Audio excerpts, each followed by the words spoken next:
Таң атканда барам, тартынбастан карайм, таарынбагын жаным, талантымды арнайм. Кыргызстанга үлгү болой, менен үлгү алгыла деп буюрса жакшы өтсүн Орус майрамы, ызы-чуу токтотпойм, майрамда көңүлдүү жүрөлүк.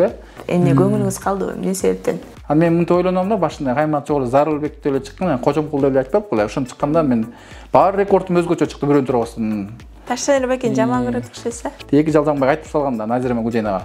Булай сактап калып бир эмес 3-чү жолу ырсыттадым машинаны. 4 күндө миллион просмотр алды. Бирок мен рекорд менен чыгам десем, мен талантым билбегенен көп экен да. 21-жылы текшерүү менен катып чыктым журналист жагынан. Мен сен текшерүүчү болуп кеттиңби деп. Жүрдүм го. Мен көчөлөрүм бар, президентке бирге жардам кылышыпчы. Да көп эле адамдар пайдаланып кетишти. Мен сөзүмдөн күчтүү болуп кеткен билесиң да. 20-жылдын Кожомкулда айткан элдер, любой качыктар сындырып чыккам. Дүйнө жүзүндө номер 1 таштанып турганда жайнап кетип турайдым го. Телевизор таал эле кечене телевизор менден калган. Артисттер менден калган да, короче. Бул эмнеге антип ката жазасыз?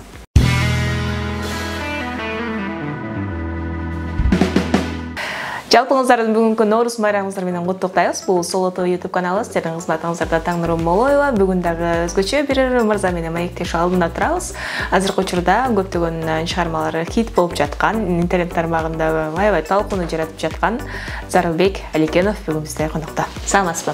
Саламатчылык, кандайсыздар? Рахмат ушинтип эфириңиздерге чыгып коюңуздарга, мындай Соло медиа постоянно көрүп жүрөм. Сен жакшы алып барасың негизи. Молодец, ишиңе келик. Общий болсун, чогуу болсун, кыргызстан мекендештерибиз, Наурыз майрамыңыздар куттук болсун. Өткөн 8 март жөнүндө куттуктаганбыз, эми Наурыз жөнүндө да буюрса жакшы куттуктап кетем деп коеюн ба. Негизи эле азыр Наурыз майрамы дегенде эле биздин кичинекей чагыбызды элестетебиз. Биздин бала чагыбыздай азыркы учурда мындай майрамдашпайт го, Сиз деле эсиңизде болсо керек, алты бакан, селкинчек, күнү түнү түнкү оюндар, Деги эле Наурыз дегенде эмнелер эсиңизге келет? Кайсыл учур? Наурыз десек эми Кыргыздын жаңы жылы болот да Наурыз. Негизи биз декабрь 31-де эле жаңы жылды ойлойт го, ал орустардыкы экен да. Ооба. Негизи декабрдын 31 менен Наурыз 20 март келгенде ай менен күн тең келет экен да. Күн узарып, ошо күн кыскарган, декабрь 31 экен да, ушинтип билем да. Айткан да ошо улуу кишилер. Анан ушундай майрамдарда Наурузга барсаң, площадька барсаң, азыр билесиң да, илгерки 20-жылы, 19-жылдагы салттар, кара сүмбөлөк анан тоолуттар нерсе бар го. Ооба. Азыр эми орозо кармап атабыз биз делечи. Казыр кур кала болсо көп тамактардан да коюм да. Кечкисин ачып жетишет деп коюм да. Буюрса жакшы өтсүн Наурыз майрамы, ызы-чуу токтотпойм. Майрамда көңүлдүү жүрөлүк, ынтымактуу болуп, убакыт кыска экен, ар бир эмелерге жетишип калалык, кызыктуу күндөрдү өткөзүп, шансы кое бир сөз бар го. Наурыз десе 15-20 жыл мурун эсте калган эмелер бар да, тиги. Биз жакта мындай Сынташ деген Түнкү айыл, мен Сакат районунан болом да, жетеген айылдан. Сыра эле ат чабыш, машина коюлат экен, күрөштөр болот экен, булак тартыш болот экен. Меле түрлүү оюндар болот экен. Өзүнчө эле майрамда, меле чоң майрамда, мындай айтканда ошо бир жылдын ичинде чоң майрамчылар болот го. 1-май, 9-май, 31-август деген сыяктуу. Ошондо билесиз да, ат чабыш, ошо улак, күрөш болот, чоң той болот экен, короче. Меле чоң казанга ушундай тайын эти бышат экен, плов, меле вазат экен депчи. Эми ошентип да кыргыз деген ушундайбыз да. Кандай бейиште жүрөбүз да, мындай. Бүт нерсе бар да азырчы. Жаркын жүргөндөн кийинчи. Мурда сиз дагы өзгөчө ысымыңыз менен белгилеп айтчуңуз, бирок азыркы маек башчыларда айтып калдыңыз.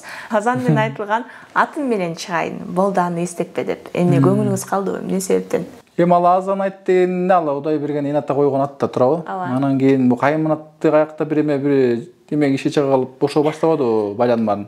Кыргызстан таштайнар деген. Ошондон чыкпады беле.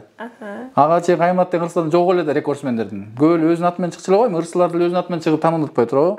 Актерлордун го, ошо актерлордон чыккан ошо ушунун баары тең, аттарын башкача кылып алып анан ошо өзүнүн аты башка го, Аскат Эрбаев. Сим-карта сатып алуучуларга жаңы эреже. Кулактандыруу. 2024-жылдын 26 мартынан тарта Кыргызстандагы бардык уюлдук абоненттин персонификациялоонун жаңы эрежелери күчүнө кирет. Кыскасы эми сиз сим-карта сатып алсаңыз, аны сөзсүз түрдө өзүңүзгө каттооңуз зарыл. Аны үчүн атайын кеңсеге баруунун кереги жок. Мобилдик оператордун өзүнүн тиркемеси аркылуу онлайн каттоодон өтсөңүз болот. Аны үчүн сизге бир гана паспорт керектелет.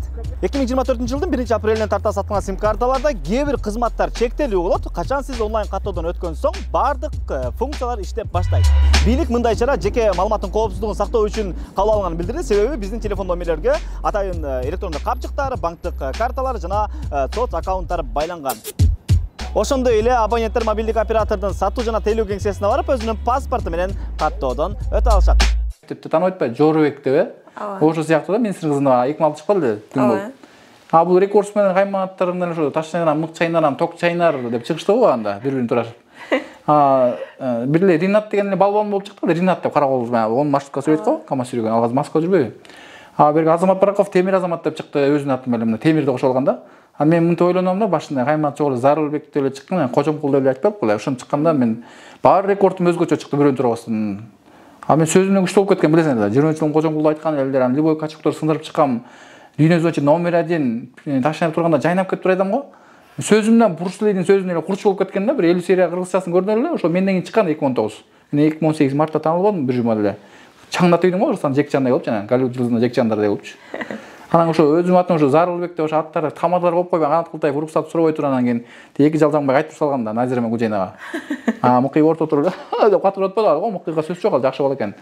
Просто Канат Култаев ушуну оңдоп койгону менин иштебейт, жаным иштебейт. Ошондо Зарылбек деп чыгарганда мен рекордторум ондай дүң кылат деп ойлогон эмесмин, мен асманга чыгарып ийет го депчи. Көрсө менин талантымга элдер жагып турду мындай айткандачы.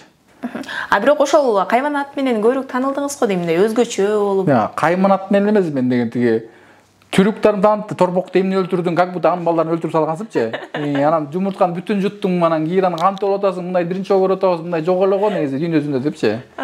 Анан элдерден башка чыгып атсаң да экен да, кызык экен да. Мындайлар чыга эле келет да мага чейин. Мен да ошол менен YouTube, Instagram модасы мен ачпадым телевизордон кийин. Ата мага чейин андайлар телевизордон чыкса эле го. Атай Өмүрзаков, Ташчайнар, Азамат Бараковтор деп дүйнөгө барып анан Кыргызстанга таанылбады эле, жана спортсмендер сыяктуучу. Меники ошон үчүн YouTube модасы блогердин күчтүү болгону, ал былтыр каза болуп калды. Ашырбайбул Мактыбекти мен карачы эле 6 жылдан бери. Ошо ушундук үнүмдүү кылып жооп берип актерский меникинде тубаса талант бар эле. Ыр жазып, ырчы, короче, блогер, политика аралашып кетчү эле мындай. Кыйын болду эле да. Өзү Баткендик анан Беловскийге коюлду, 38 жашына кыз болуп калып. Казыр мага текшерүүгө баратып анан машина оодарылып кетип, менден жарак алып болду. Салдырдып. Булай сактап калып бер эмес 3-чү жолу ырсыктадым машинаны. Чогуу болдуңуздар ба? Чогуу экөөбүз тияка бияка кеттик деле, досум деп коюп жүрөчү эле да.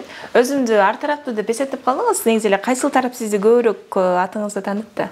Каякта ырчы быйыл хит болуп атпайбы? Жакында эле башталган 3 күн болду, мына 4 күндө миллион просмотр алды. 4 күндө TikToктон миллион просмотр рекорд койду. Былтыр Гурушан бир күндө 573 миң алган. Майк Тайсон музыкасына коюп турган көлөкөсүн аткарам го. Ар жакка барып кайра келип, сценадан уруп атасың, эмне маймыл болуп атасың, тийбезде уруп бересиң, анан адамдар сени күтүп турмак беле деп кызык деп сурап беришпедиби? Ал андай эмес, ал деген мен иштеген үчүн, правиланы билген үчүн фантазия болуп, Кыргызстанга үлгү болой, менен үлгү алгыла деп, менен сабак таркасын деп, сабак ачтым да мындай айткандачы.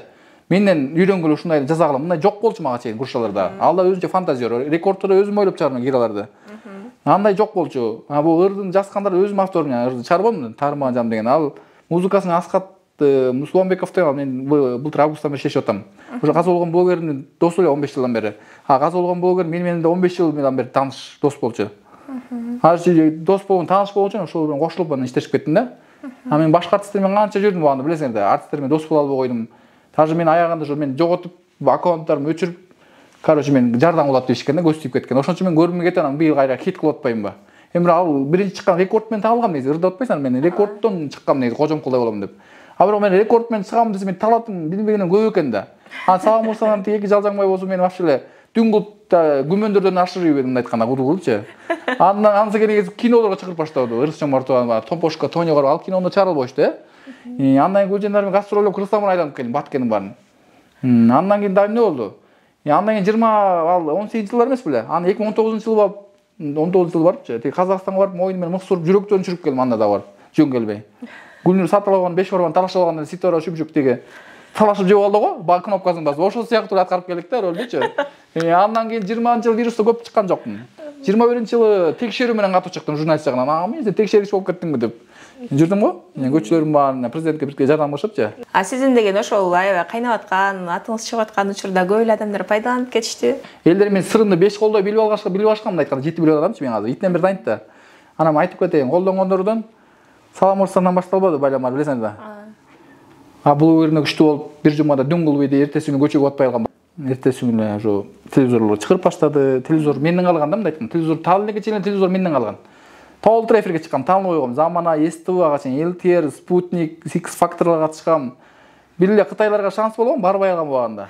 3 жолу Кытайга чыгарган, 2016-17 X Factorдун атынан болобу, бир эжеде алып барам деп контракт түзөлүп. Якутияга бир жолу шамшылык бир байке алып кетем десе, акча таппай калып жолго, самолет. Ана Ямаго Якубович алган, айга барбай калып айтам го. Бүт шанс келген магачы. өзүм колдонбой калдым. Мен шанстын кичинекейден бери эле мен окуунун түрүн тандап, жумушун түрүн тандап, спорттун түрүн тандап жүрүп, мен өзүм ушундай кылып Кудай жаратып коюптур. Ошонун баарын колдонбой калам. Ошон үчүн мен о ийгиликтерге жетпей калган үчүн колдонгондор, наоборот таштайда ошо мен колдонбой элдерди. Наоборот мени колдонуп кетти, наоборотунан. Менин өнөрүм менен мүнөзүмдү байкап туруп, хитрге салган куу түлкүлөр бар го, ошолор колдонуп кетти мындай айткандачы. Азыр TikTok'то былтыртан бери эмелер көбөйдү жана уят сөгүнүп, анан кийин уят жерин көрсөтүп, батыл ойноп, анан шубап. Алар талантка кирбейт, ошол жөнүндө айтып кетейин. Былтыр августтун аягында көк бөрүгү алаксып кетти президент. Ошондо TikTok'ко мен да каршы чыккам. Мендей болуп таза кандуу сөкпөй элдерди, уят жерин көрсөтпөй, таза кандуу болуп чыксаңар, талантыңар менен өзү Кудай берген. Бар да любой киши талант. Анан каякта бир бардак кылып, бүт актер, молдокелер менен сүйлөп чыкты, догот кылам мондайды, жабабыз деп. Жок, жаптыртпа, мен бергем, бул жаппагыла деп. Ошомал көк бөрүгү алаксып кетип, анан кийин токтоп калганда, көбүнчө тартиптүүлөр деле чыгып атпайбы, артисттер деле, мындай Жакут Байке ошондор эле ырларды, ырастууларды чыгарып, мындай ырдатып. Ошол сыяктуу чыкпайсыңар менен, Жакут Байкедей болуп, тартиптүү чыгармачылыкка киргизип, элдер тартып өзүңө. Мен да айтып атам, ошо меникиндей талант болуп чыкпасаңар да, өзүңөр бир колго эмне келет? Көбүлө азыр ырчылар көп го, Кыргызстанда, бирден болсо эле Кыргызстанда ырчылар көп, спортсмендер көп. Акын, кудул, репес, манасчылар, эмнелер бар. Топто йога, фокусный жангулер эмне келет колуңардан? Ошону чыккыла, бирөөнү турасаңар дагы. Эми өзүң автор болбосоңар дагы деп айтып кетейин дегем да. Бирок колдонгондор мен артисттердин концерттерине бекер катыштым. Назира Гулжайна, Эрмек Турбаев, Борончу. Артисттер менден калганда, корочечи. Бирок акча жана контракт үчүн мен иштешип кеткен жокмун да. YouTube'дан да мондай акча тапты менден. Ошо 4,5 ай бою өчүрүлүп кетсейин, аккаунтту өчүрүлүп, Эрмек Турбаевге кошулуп кетсейинчи. Мен ушуну ак көңүл болуп, өзүнүн эфирин ачып, меникин өчүрбөй эле болгондой эле болмок да. Мен дагы күнөө менде да бар да, бекер өчүрттүм да ошондо дагы. Сенин фейктериң мынча эмне, мынча көп дейт досторуң. Карап берип барчы. Артисттердин мынча фейки жок дейт. Сен эмне үчүн мен пиар сүйлөгөндөрүн күчтүү болду сөзүм да, урсуз жактуу. Сүйлөгөнүм да өзгөчө болуп, рекордум да өзгөчө болгон да. Ошон үчүн мен үйүп алгам да командаларымды, Сулайман Султанчачы. Жайнатып алгам да. Мен азыркыга чейин бир калыпты Атабеков окшоп өчпөгөндө, рейтингде кармаганда, мен тим эле ушундай эле экем да, просто көз тийип кетти мен кулатып иште да артисттер менен, жардан кулатып ийдим ачык айткандачы. Facebook тармагынан жазган жазууларыңызга көп көңүл буруп калам, сөздөрүңүзгө. Анын арасында көбүнчөсү тескери жазылган ээлери бар, бул атайын өзгөчөлүкпү же болбосо атайын ошондой нерсени фишка кылып алгансызбы, эмнеге антип ката жазасыз? Мен раматтуу блогерим, өзүм чыгып атам, өзүм жооп берип атам, өзүм жазып атам деп эле айттырып көндүрүп таштагам да 18-жылы. Тигиде өздөрү ошо бул мен продюсерлерим тескери жазып, сен эмен ушундай деп мен жазбайм да мындай айткандачы. Анан ошончо элдер жаттап калган. Эмне биринчи класста окудум эле, анан кийин мен балам жакшы жазат го сага караганда, анан кийин талантың күчтүү эмне жазганын билбейсиң дегендер бар, тескери түшүнгөндөр. Ошону айтып кетейин дедим да. Демек туура эле жазам, эл катары эле жана. Таанылгыңыз келип, азыркы учурда дал ушул чыгармачылыкка аралашып калыпсыз, ырлар жазып баштапсыз. Деги эле ушул ырдоо боюнча вокалдан сабак алгансызбы, же болбосо улуттуу аса талантты колдонуп атасызбы? Ошо эми ушакча кызык болуп атабы. Эркектерге ит көрүнүп атат да, ырчы, эркектерге хит көрүнүп атат, эркектерге кит көрүнүп атат да бул ырынчы. Музыка көрүктү ачып ойлоп атам да, бирок эркектер сөзүнө түшүнбөйт. Бул кандай же тарыман жанын таң атканда барам, кайсыл жерге келем, кантип кетем. Эми сылыгыраак жазсам да турабы, мен уят жазган жокмун да, тартиптүү эле жаздым го. Анан мейли түшүнө берсең, азыр экинчи ырым даяр болду, буюрса 1-2 күндө чыгат, айттым. Мен Шамшын Тоос жөнүндө 2 куплет жазгам, ошонун да музыкасын даярдап койдук уже. Ал музыкасын андан ашат кылып атам да, сөзү дагы курчта. Бул ырды өзүңүз жаздыңызбы? Бул жанагы Тарыман жаным деген, обонун тияка эметип беришти. Сөзүн өзүм жазгам, Тарыман жаным, Рахат сүй деген. Ати Шамшын Тоосун дагы мына жазгам, Бакиев жөнүндө жазгам, Шаар жөнүндө жазгам, Ипар жөнүндө жазгам, Үчтөөнүн кимиси кыйын, Төрт мушкердин атагы, Айсулуу жөнүндө, ушулар жөнүндө жазгам да, корочелердичи. Чыгарып атпаймынбы? Вокалдан сабак аласызбы? Мен ошо блогерим аз болгон экөөсү 2008-жылы операдан окугам да. 2008 сентябрь, октябрь, ноябрь, декабрь, январь. Анан февралда Ипар деген компания алаксып кетип, анан миллионер болуп кеткен көбүнчө аякта эчилер экен да. Тилде кобра деп окшойт экен да, көбүнчө аялдар жумуш экен да. Эркектер жүрчү, бирок эркектер талаада алып калса да миллионер болбой. Операны тыштап салгам да аяктан. Ипардан Айсулуу жанагы эмемдерди таап, аяктан Айсулуудан жок, же операдан жок, анан тиги Ипар талаада калтырып таштап, жардам кылып кеткен анда дагы. Бардык нерсе акырындап болот. Анан ушул чыгарма чыккандан кийин көпчүлүк өздөрү дагы ырдап аткан сыяктуу, бирөөсү тамашалап жатса, бирөөсү какшыктоо иретинде жүктөгөндөрүн көрүп калдым. Кайсын? Сашыны карап түнү сага барам. Бул Bunaqa жоқтар бар да, атайын шылың кылып атпай, мен чыкпай дагы жоголуп кетсем, каяктан ушунчу каяктан чыга калды да, яны көрө аласыздар. Менин көрө албастан артисттерден көп байкасаңар. Мен сөзүмдө курчуп кетпеди бурса дегендей. Көңүл деле бурбайсың андайларга. Мен көңүл бурсам, дамын эле ошо салмырсан 6 күндөн кийин эле ишсез болбойт белем, жер түбүнө кирип кетпейт белем. Себеби өзүм кыйып, мунуп же болсо сайынып, эми Кудай сактасынчы. Жакындар кандай кабыл? 6 жылдан бери чыдап жүргөндөн кийин иштеп бүткөндө турабы? Жакындарыңыз кандай кабыл алат? Бир туугандарыңыз? Бир эжекем бар эле. Ой, жөн эле жүрчү дейби? Үйдөгүлөр деле каршы чыгып эле атпайбы, 14-15. Кийин көрөсүң, аз билбейсиң, бул белди байласаң болот дей берчү эле. Эми Атай Өмүрзаковдун эле атасын көрсөтүп 2011 чыгарат го. Алган бий, роботка. Мен өнөрүм таза фокуста эмес да меники мында. Йога сеттикиндай эмес. Жонглёр эмес да. Жеңил эме даярданыпчы, жиптен базы менен от үйлөп, армат трип ягы менен, бар го ушундай карта жоготуп анан бирдеме кылып го. Меники таза мындай нукура кыргызча. Таштанарда концерт койгондо бирөөгө байкатпайт шакирттер деле. Монтип өзү кылып берет го, тили сайрып анан жаңгак чагып эле анан кийин чекеси жүрөктөн чүрүп эле. Таштанар бекен жаман көрөт окшойсу. Жок, жаман эмес. Экөөбүз негизи 2013-жылы чогуу бир айда иштешкенде экөөбүз жакшы болбой кеткенбиз да, ачык айтканда айтып кетейин ушуну. Кырчыр чогултам деп ал өзү 3 номер кылып атса бизге 1 номер кылдырып деп анан экөөбүз өзүмчө чыгам деп бөлүнүп кеткем. Анан 2014 ойлоп чыгарып атпайм, эли түрүктү 3 жылдачы. Сенден башкача адам карап тур, мен көзүм көрмө дегенде мен эле чыгам деп койгондо кино сыяктуу. Демек атаандашып атып, дал ушундай ийгиликке жетип атасыз. Ушуну эчтага жетем деп турам, өзүм багынтырам да, экранды багынтырам дегем да. Таанытам. Эми дүйнөгө таанып элек мага окшоп, эми дүйнөгө барган аракет кылышып атат, буюрсачы. Буюрса. Алдыдагы пландарыңыз кандай? Деги эле азыркы учурда анан дагы финансы жагынан каражат табуу жагы булагы кайсыл жак сизге? Мендер ойлой берет ушу менен мындай атактуу болуп калсаң эле, мага өзүмө талантым билинбейт го. Мен билинет да, сен көбүрөөк эмес да, мына элдер жаныма келип карай беришет го, анан сулуу кыздардан да катырайт мен эмемдечи. Талантымды балашат да. Жана суйкайган сулуу кыздарды талаада алдырып коем да мен талантыменчи. Таң алгандар бар да. Батпай кетем, көрдү, ташап кетем, бул маршрутка отургандан көчөдө басып жүргөндө базарлардын ичинде, жана алам бейин ош базарларда. Мен жөнөкөйм эле илгеркидей элечи, таан элек кишилер деле жүрөм дагы эле. Мендей адам жок болуш керек, башка дүйнөдө редко болуш керек. Анан сүйлөгөн жагынан эзиле берем го, бүт эле айта берем го. Элдер ичине кири жок экенин билип дагы элдин баары, итине чейин таанып. Анан башкача көрүп калышты мен элдерчи, анан торпак чапканда келесиз досум, жиндесиңби деп. Анан чыңборгоңузун ушундай да болмок беле, атайын кылып атат, мен чыкпай калсын депчи, ошо үчүн мен жоголуп кетип кайра чыгып атпайм көрдүм мен. Кудай шанс берип коет мага. Сен деген дагы талантың көп депчи, калтырба деп атат да. Дагы мен айттым эле. Каражатты ушул жактан табасызбы? Ушул унут эмне, менин бир контакт кеткен го бир. Эми нормально, бирок менчи фантазия болгон жакшы нерсе ойлоп жүрөтөм, просто ушул жак жагыма немен да деп койм. Короче, каражат деп айтып коюшат, келечегиң бар дагы кандай дагы эмне болгон тат бул жылы дегендерчи, бул жыл эмне хит болгону дагы эмне таап атасың депчи.